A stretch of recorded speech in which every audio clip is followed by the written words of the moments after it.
Ninguém pediu um episódio de Submarino no novo Star Trek Picard. Ele veio e todo mundo adorou.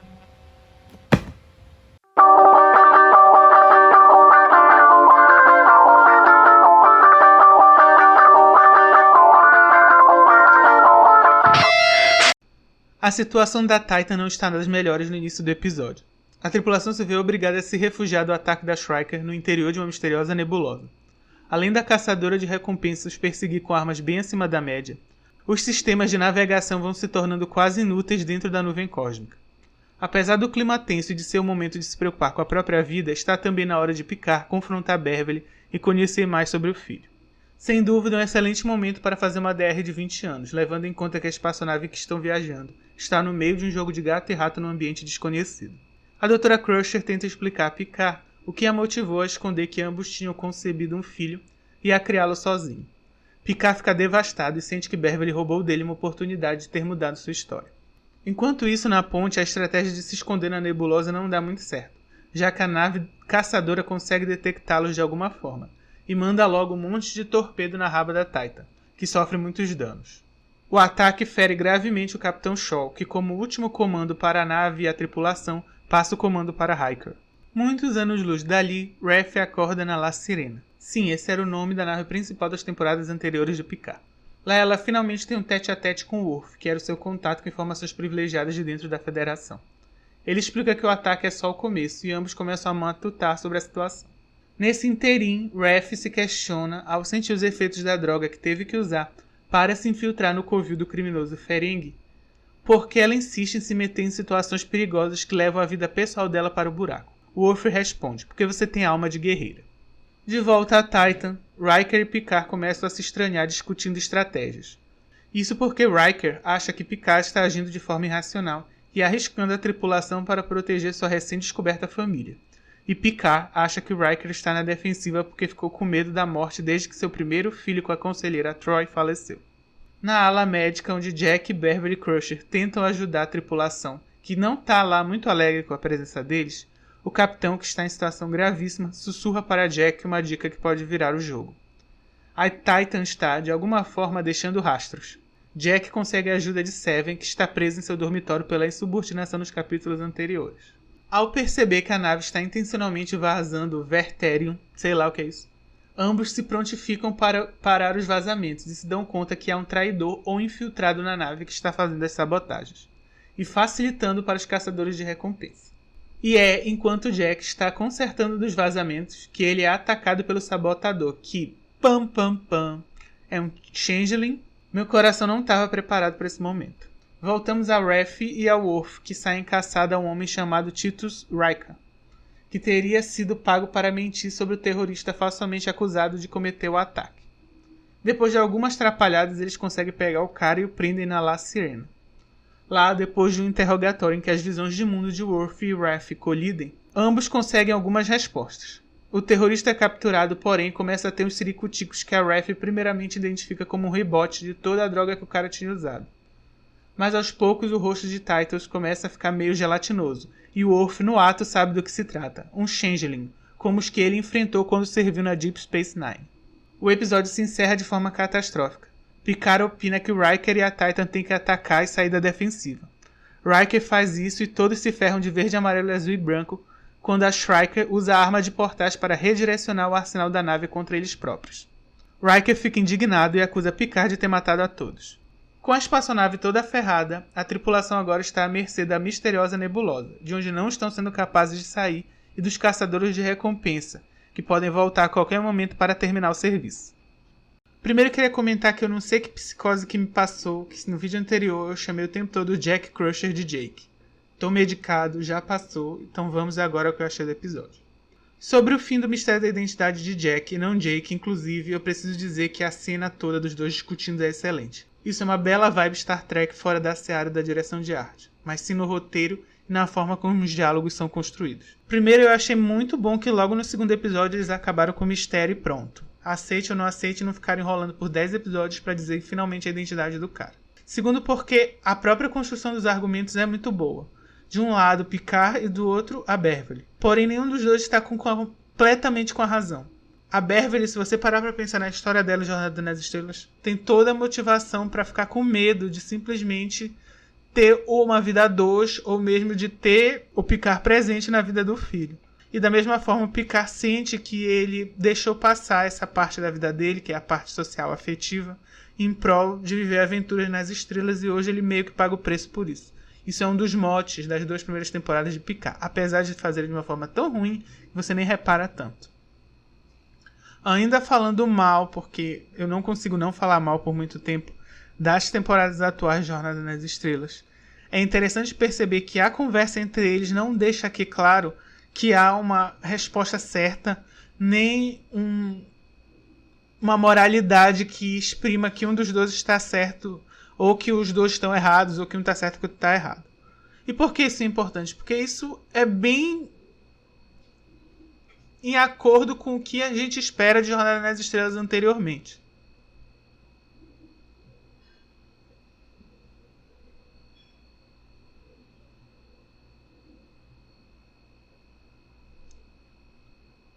A lógica de que toda vez que você vai ter um conflito, você vai ter uma pessoa que está completamente certa e outra que está completamente errada, é um absurdo.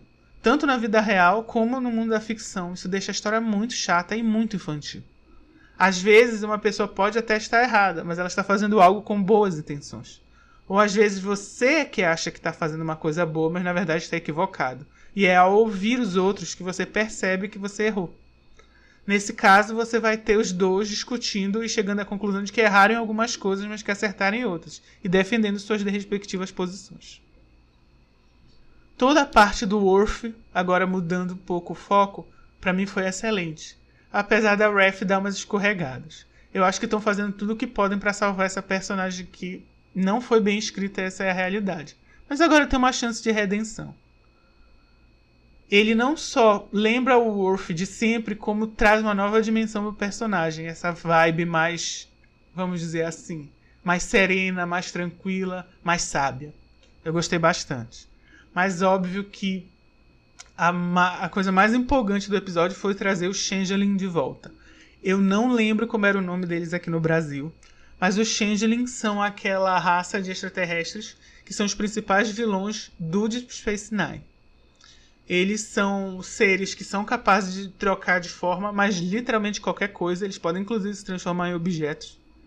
E eles vivem numa espécie de grande elo, Great Link, que é uma espécie de sopona onde todos estão lá em forma líquida, antes de sair individualmente e se transformar no que eles querem se transformar. E esse grande elo, o Great Link, eles entram em conflito com a Federação em certo ponto de Deep Space Nine, e você tem literalmente uma guerra chamada Guerra do Dominion. Muito boa a história, porém com um final que deixou algumas coisas meio abertas. Trazer eles de volta é uma excelente oportunidade para trabalhar ainda melhor esse final, trazer novas dimensões para esse conflito e fazer com que um herói que não chegou a participar da Guerra do Dominion e nunca nem tinha encontrado o Changeling, que é o Picard, meio que enfrentar um vilão de uma outra série, que é a série de Deep Space Nine. Então isso eu achei excelente. É bem interessante que você já tinha na série do Picard, graças a Seven, alguns poucos elementos de Star Trek Voyager, que eu achei bem legal de trazer, mas você ainda não tinha elementos de Deep Space Nine de forma tão clara. E agora, com a chegada tanto do Worf, quanto do Grande Elo, do Changeling, da Guerra do Dominion, você tem como ampliar isso assim à vontade. Fiquei muito feliz, porque Deep Space Nine é uma das melhores séries de Jornada nas Estrelas. Se não for a melhor.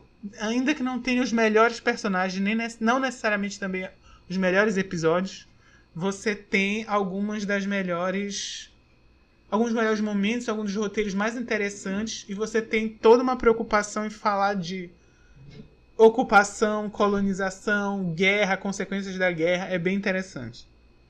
Agora, voltando ao episódio em si, aqui a gente tem um retorno àqueles episódios que o povo apelida de episódio submarino, onde a nave, que antigamente normalmente era a Enterprise, mas enfim, a Enterprise, a Voyager, sei lá, a Titan agora, ela meio que fica numa situação em que ela não é capaz de ver com clareza tudo que está ao redor dela e está em conflito com uma outra nave que aparentemente também não é capaz. E fica esse joguinho de gato e rato para saber quem vai conseguir destruir o outro, ou quem vai conseguir fugir, etc. Esse é um tipo de episódio que eu acho que acontece em praticamente toda a série Jornada nas Estrelas. E constantemente os produtores vão dizer que eram episódios que eram criados porque eles tinham um dinheiro para usar na série e uma quantidade X de episódios. E às vezes faltava dinheiro. Eles falavam, precisamos encontrar um motivo para que todo mundo fique o tempo todo dentro da nave e especialmente dentro da ponte o tempo todo e assim economizar com cenário, com roupa, com pessoal extra, tudo isso. Então a lógica por trás desses episódios no início era essa. Mas é um tipo de episódio que, assim, puxa a criatividade de quem está escrevendo. Você precisa criar tensão embaixo de tensão o tempo todo. E aqui eles conseguiram muito bem, eu não sabia o que ia acontecer. Eu ficava esperando qual ia ser o próximo tipo de tática que eles iam tentar usar para fugir. Que outra tática a Striker ia usar para atacar eles, enfim, eu adorei. E eu achei também que tem muitas comparações com quem tanto leu o livro como assistiu o filme A Caçada ao Outubro Vermelho, do Tom Clancy. Se eu não me engano, o filme é com... Não sei se é com o Harrison Ford. Não. É com aquele cara que fez o James Bond. Eu esqueci o nome dele. Faz muito tempo que eu assisti o filme. Eu era criança quando assisti o filme. O livro eu li recentemente. Vou até, quem sabe, assistir de novo para recordar. Enfim, é isso. É uma briga de submarinos, de certa forma, onde você tem que ser muito esperto para conseguir sair.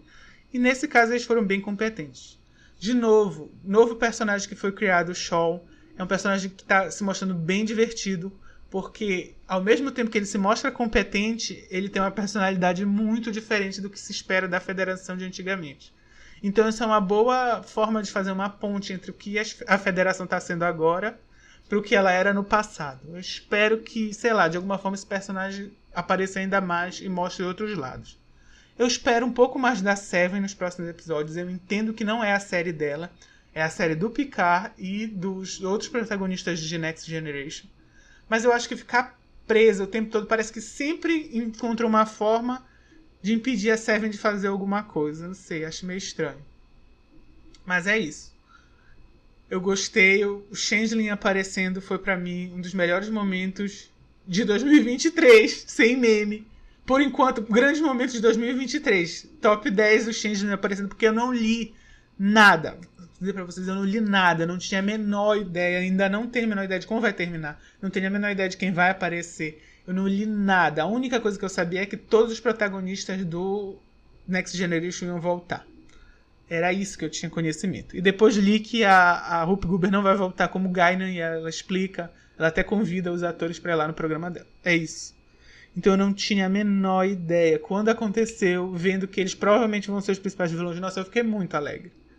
E assim, eu preciso dizer que também que esses 3 episódios, em especial esse, é provavelmente o melhor Star Trek que a gente teve, eu diria que nos últimos 20 anos.